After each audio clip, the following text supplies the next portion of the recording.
my stepson, and my wife squashed me in their home language, which I don't use. Later, I saw the car camera recording and heard my stepson tell to my wife, "He's not very good, but he cleans up after me." She laughed and said, "Well, he knows his status." My wife replied, "He's like a free house cleaner. Better choice, son." That day, I didn't say anything and behaved good, smiling, trying to please everyone. At morning, he was sobbing in my DMs. "Before I tell you everything, do me a small favor. Stay with this story, and if you feel hit close to home, let your presence be known in the comments later. Sometimes being seen is how stories survive. I'm 78 years old, and until recently, I believed I had learned all the important lessons life had to offer. Loss, patience, compromise, humility. I buried my first wife 20 years ago, raised my children, retired from a job that took more out of my back than my heart, and told myself that if I found companionship again, I would treat it gently. That was how Marina entered my life. I met Marina at a community lecture in Port Alder, one of those dull civic talks about coastal preservation that mostly attract retirees and bored city employees. She sat 2 rows ahead of me, took notes by hand, and laughed softly at the wrong moments. Afterward, we stood in line for coffee, exchanged a few polite comments, and somehow that turned into lunch. Lunch turned into walks. Walks turned into evenings that didn't feel so quiet anymore. Marina was warm, expressive, and deeply connected to her culture. English wasn't her first language, but she spoke it well enough, with a cadence that sometimes bent sentences in unexpected ways. I found that charming. She told me early on that at home, especially with family, she preferred speaking her native language. I didn't think much of it. After all, everyone deserves a place where words come easily. When we married 2 years later, I believed I was stepping into a blended family with mutual respect. Her son, Leo, was already grown, in his early 30s, drifting between jobs, convinced the world owed him something it hadn't yet delivered. From the beginning, he was polite in a way that felt rehearsed, always quick to smile, slower to help, and constantly present. After the wedding, Marina suggested we live in my townhouse in the Bay Ridge district. It made sense. I'd owned it for years. Everything was paid off. I liked my routines. Leo moved in temporarily, just until he got back on his feet. Temporary stretched into months. I didn't mind at first. I cooked. I cleaned. I've lived long enough to know that peace sometimes costs effort. Leo spent most of his days on the couch with his phone, or at the table with his laptop, tapping away at plans that never seemed to materialize. Marina defended him gently. He's figuring things out. Times are hard. He's sensitive. What I didn't notice at first was a shift in language. When Leo spoke to Marina alone, he used their home language. When I entered the room, the conversation didn't stop. It simply continued without me. At dinners, at the table I paid for, with food I prepared, they laughed together in words I didn't use. Marina would occasionally glance at me, smile, and say something vague in English. Just family stuff. Nothing important. I told myself I was being paranoid, that this was insecurity speaking, not intuition. At my age, you don't want to believe you're being dismissed. You want to believe you're respected simply for having endured. The first time I felt genuinely uncomfortable was during a Sunday dinner I spent the entire afternoon preparing. Nothing fancy, just careful. Roast chicken, vegetables, bread from the local bakery. Leo arrived late, didn't apologize, and immediately launched into a rapid conversation with Marina in their language. They laughed. He gestured toward the kitchen. Marina shook her head and smiled. I asked, lightly, if everything was okay. "Yes," Marina said. "Just talking." Leo didn't look at me. After dinner, as I cleared the plates, I heard Leo say something again in that language. Marina laughed, short, sharp. I felt the laugh land wrong. Not warm, not shared. I started noticing patterns after that. The way Leo would leave his dishes for me to handle. The way Marina would correct me in English, gently but publicly, while saving her real tone for private conversations I couldn't follow. The way my presence seemed to slow conversations instead of inviting them. Still, I said nothing. I've learned that confrontation without proof often turns into apology, and I was done apologizing for existing. The night everything broke, open started like any other. Marina suggested inviting a few relatives over, just close family. I agreed. I spent the day cleaning. Not because anyone asked, but because that's what I do when I want things to go smoothly. Dinner passed much the same as before. Long stretches of conversation I didn't use. Polite smiles. Small translations that felt edited. At one point, I excused myself to run an errand. Marina needed something from the store. I took the car. What they remember, or perhaps didn't know, was that my car automatically records interior audio when parked. A feature installed years ago after a break-in. I'd forgotten about it myself. When I returned, the mood felt different. Quieter, as if something had been said and carefully folded away. That night, after everyone went to bed, I sat alone in the living room, uneasy in a way I couldn't explain. Curiosity is not a young man's habit, but neither is denial when your bones tell you something's wrong. I checked the car system. At first, I didn't understand a word. Just voices. Laughter. Leo's tone unmistakable even without meaning. Marina's laugh. Clear as glass. The next morning, I took the file to a translation service I'd used years earlier for travel documents. I told myself I was just satisfying doubt, that if it came back harmless, I'd let it go. It didn't come back harmless. I read the translated transcript slowly. Once. Then again. Leo's voice. Casual. Dismissive. Saying I wasn't very good at much, but at least I cleaned up after him. Marina laughing. Saying I knew my status. That I was useful. That I was like free help. I didn't drop the paper. I didn't shout. I didn't feel rage the way movies teach you to. I felt clarity. Every small moment snapped into place. Every laugh that lingered too long. Every correction. Every silence. They hadn't been careless. They'd been comfortable. And that was when I understood this wasn't about language. It was about respect. I folded the paper, set it on the table, and made myself coffee. My hands didn't shake. My heart didn't race. At 78, you don't waste energy on chaos. You plan, and that was only the beginning. I didn't sleep that night. Not because my mind was racing, but because it was finally still. When something ugly becomes clear, the noise stops. I sat at the kitchen table until dawn, listening to the refrigerator hum and the distant sound of traffic, replaying moments that had felt wrong, but never loud enough to name. By morning, Marina was already awake. She moved around the kitchen quietly, careful, like someone sensing thin ice. Leo slept late, as usual. Marina poured herself tea and asked if I'd slept. I said yes. It wasn't a lie. I'd rested in a way sleep rarely gives. She asked if something was wrong. I said no again. At my age, you learn the value of timing. Leo finally wandered around 10, barefoot, phone in hand, nodding at me without looking up. He asked what was for breakfast. I told him there was bread and eggs. He sighed like I'd disappointed him and muttered something in their language under his breath. Marina answered him. Same language, same quick rhythm. I watched them closely this time. Not emotionally, strategically. I noticed how Leo leaned back in his chair while Marina moved around him. How she refilled his cup before her own. How she never corrected him when he spoke sharply to me, but often corrected me in front of him. The recording had changed how I saw everything. Not by adding new facts, but by stripping away excuses. That afternoon, I left the house and took a long walk through Bay Ridge. Past a small park where I used to read on warm days. Past a cafe where Marina and I once sat for hours talking about books. The place looked the same. I didn't. When I returned, Marina asked where I'd gone. I said I needed air. She nodded, then switched to her language as Leo entered the room. The conversation stopped abruptly when she realized I was still standing there. That night, I made dinner again, out of habit more than kindness. Leo complained the food was bland.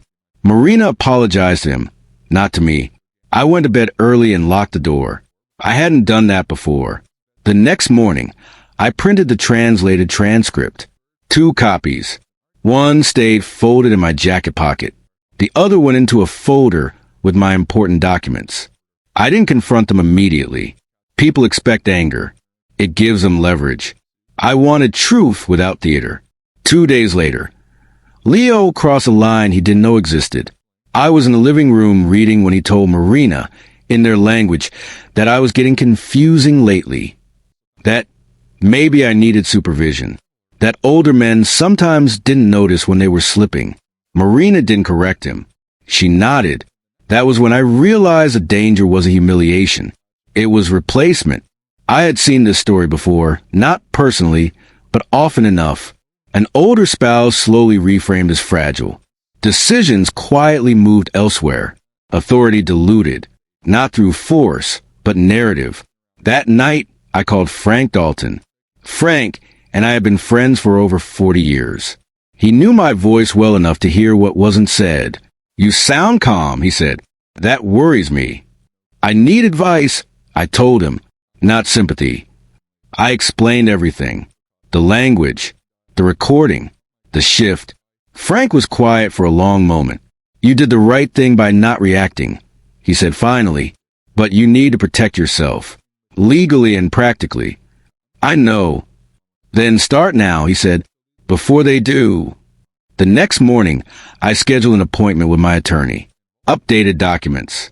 Clarified authority. Quiet changes that couldn't be undone by opinion. I also backed up the recording. Multiple locations. Dates clearly marked. When I returned home that afternoon, Leo was sitting at the table with Marina, papers spread out. "Good timing," Leo said. "We were just talking about the future." I sat down slowly. "Our future," Marina added. Leo launched into it. Suggestions, adjustments, ideas about shared responsibilities. He spoke like someone already in charge. I let him finish. Then I reached into my jacket and placed a folded transcript on the table. "I understand your language," I said calmly. "Enough." Silence filled the room. Not the awkward kind, the stunned kind. Marina's face drained of color. Leo's mouth opened slightly, then closed. I didn't raise my voice. I didn't accuse. I heard what was said. I continued. Every word, every laugh. Leo tried to speak. Marina put a hand on his arm. "You misunderstood," she said quickly, switching to English. "Context matters." "No," I replied. "Intent matters." Leo stood up abruptly, anger flashing across his face. He said I had invaded their privacy, that recordings were manipulative, that I was proving his point. I stayed seated. "This is my home," I said. "My car, my life." Marina began to cry. Not loudly, carefully. "You embarrassed us," Leo said. "I was already embarrassed," I replied. "I just didn't know it yet." I stood then, slowly, and told Leo he needed to start making plans to leave. Not immediately, but soon. The room exploded after that. Accusations, raised voices, Leo pacing, Marina switching languages mid-sentence, like it might confuse me into retreat. I listened until they ran out of words. Then I said something simple. "You don't get to define me anymore." That was when Leo laughed, sharp, cruel, and said I wouldn't last a week without them. I smiled. At 78, you learn something younger men don't. The moment someone underestimates you is the moment you've already won. And that was only the second act. Leo didn't leave that week. He didn't pack a bag or make plans. Instead, he changed tactics. If confrontation hadn't worked, pressure might. The days that followed were quiet in a way that felt engineered. Conversation stopped when I entered rooms. Marina answered questions vaguely. Leo began narrating things aloud. How bills are confusing. How paperwork stressed people at my age. How it might be safer if someone else handled details. Not suggestions. Signals. I started keeping notes. Dates. Phrases. Shifts in tone. Not because I was afraid of forgetting, but because patterns matter when stories get rewritten. One afternoon, I overheard Leo on the phone in the hallway. Same language. Different tone. Urgent. I didn't need a translation to recognize plotting. When he noticed me nearby, he ended the call quickly and smiled. That smile told me everything. Marina asked that evening if I thought about downsizing. A smaller place. Less responsibility. She said it kindly, carefully. I asked who brought it up. She hesitated. That hesitation lasted longer than the question. I nodded and changed the subject. That night, I slept with the door locked again. 2 days later, the mail arrived with a letter addressed to Marina and Leo. Not me. It was from a financial advisory firm. I recognized the letterhead immediately. I hadn't authorized it. That was the moment I understood how close the edge really was. I didn't confront them. I didn't mention the letter. Instead, I made 3 phone calls the next morning. 1 to my attorney, 1 to my bank, 1 to Frank.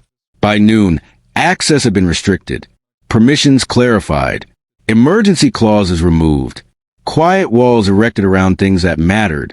I returned home to find Leo unusually friendly, asking if I wanted coffee, offering to cook, complimenting the house. Sudden kindness is louder than anger. That evening, Marina suggested a family dinner out. Neutral territory. Fresh start. I agreed. The restaurant was crowded and bright. Leo spoke English the entire time. Marina laughed more than usual. Anyone watching would have seen a happy family. I waited. After dessert, Leo leaned back and said something softly to Marina in their language. She nodded. Then he turned to me.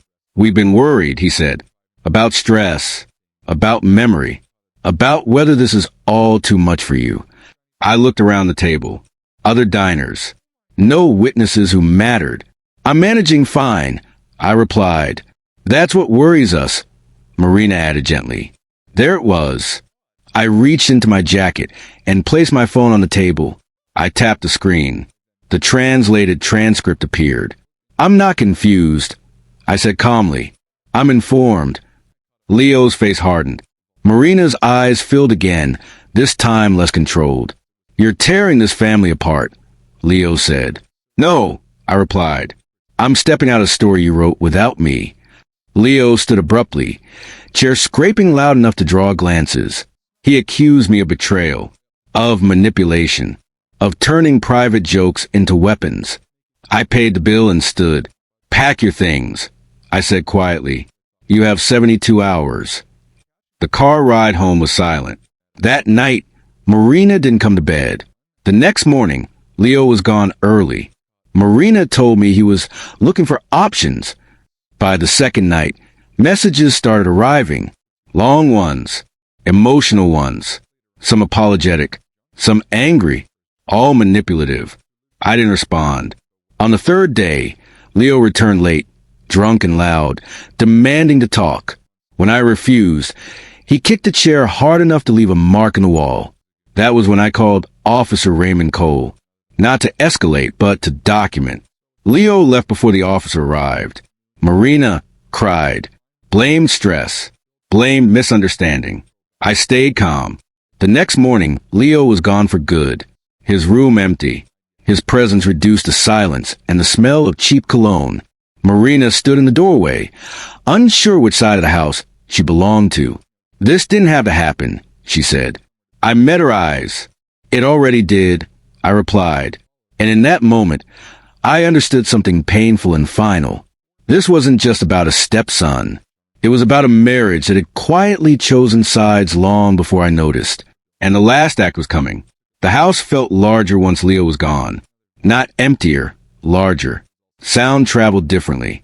Doors closed without tension clinging to the hinges. Even the air felt honest again. Marina tried to pretend things were normal.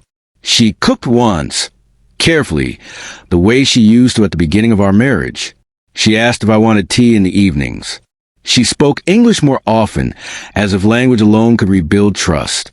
I didn't stop her. I also didn't lean into it. Trust, once fractured, doesn't respond to politeness. It responds to truth.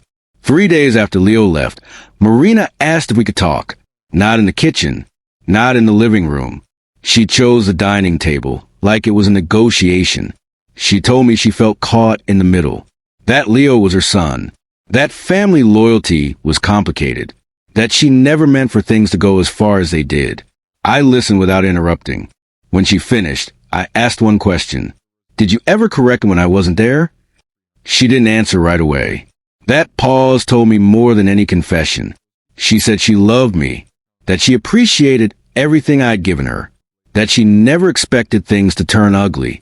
I nodded. Appreciation is not respect. Gratitude is not loyalty. That night, I slept in the guest room, not out of anger but clarity.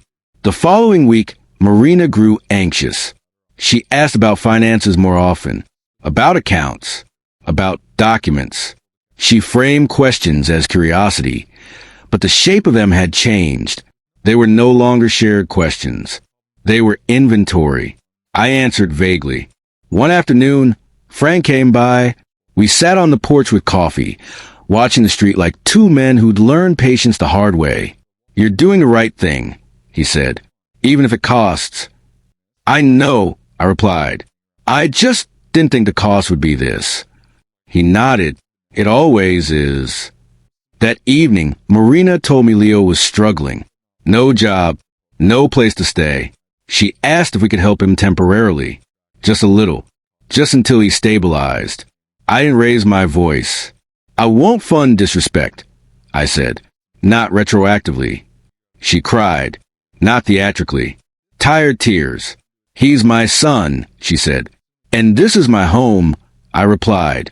The shift after that was subtle but decisive. She stopped asking questions and started making plans. Phone calls in the other room. Long silences. Carefully worded statements about independence and dignity. I knew where this was heading before she said it. 2 weeks later, Marina told me she needed space. That perhaps time apart would help everyone cool down. That she'd stay with her sister for a while. She packed quickly. Too quickly for someone undecided. At the door, she paused. Looked at me like she was waiting for something. An apology. A retreat. A bargain. I gave her none. After she left, I walked through the house slowly. Room by room. Touching things I'd repaired. Furniture I'd chosen. Photos that predated her entirely. I didn't feel abandoned. I felt returned. The days that followed were quiet. No calls. No messages. Just time moving again at a reasonable pace. Then the messages started. From Leo. Late at night. Long paragraphs. Apologies braided with blame. Claims of misunderstanding. Promises of change. Accusations of cruelty. Desperation wrapped in entitlement. I didn't respond. On the fourth night, the tone shifted. He said he had nowhere to go. That he'd made mistakes. That his mother was disappointed. That I was ruining the family. Then he said something that confirmed everything. He said I'd regret choosing pride over people. That sentence told me he'd learned nothing. The next morning, I drove to the Civic Center in Port Alder. I filed documentation, statements, dates, recordings. I didn't embellish. I didn't dramatize. I told the truth. Officer Raymond Cole listened carefully, asked measured questions, took notes. This is good you came in now, he said, before things escalate. I don't intend to escalate, I replied. I intend to end. That afternoon, Marina called. Her voice was strained. Leo had been sending messages to extended family, painting a story, a familiar one, about an old man losing control, about emotional instability, about unfair treatment. I thanked her for telling me. Then I told her I'd already prepared for that. She was quiet for a long time. You planned this, she said finally. I survived this, I replied. There's a difference. She didn't argue. The final unraveling didn't come with shouting or police lights. It came with exposure. Leo showed up at the Port Alder Civic Center 2 days later, where I volunteer twice a week. He was disheveled, loud, demanding to talk. Staff intervened before I even stood up. He cried. He shouted. He blamed. He begged. People watched. Officer Cole arrived. Leo said I'd ruined him, that I owed him. That family didn't do this to each other. I didn't respond.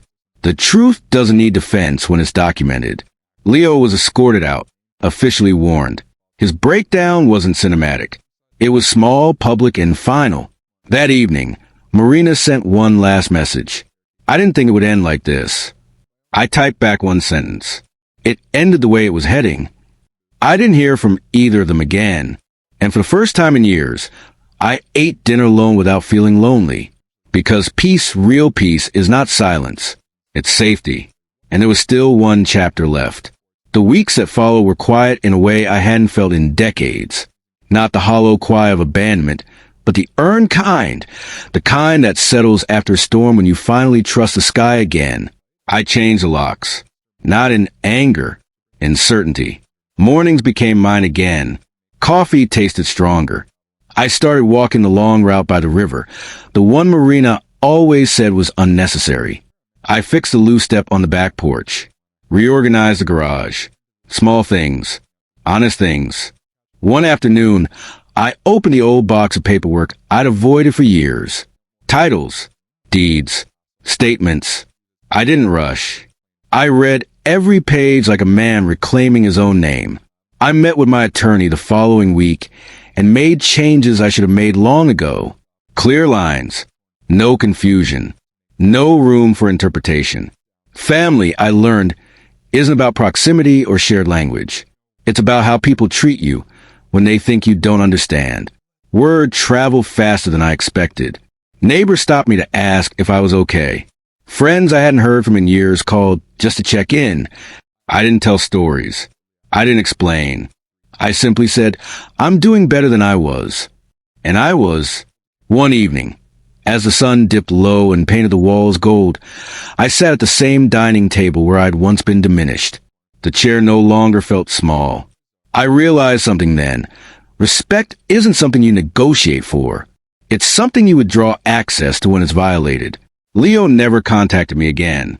Marina sent one final message weeks later. It wasn't an apology, just a goodbye. I didn't reply. At my age, people assume endings are losses. They're wrong. Some endings are corrections. If you've made it this far, do me a small favor. Stay connected. Subscribe, leave a comment. Let me know where you're watching from. Stories like this only reach people when they're shared. And sometimes, hearing the truth at the right moment can change more than you think.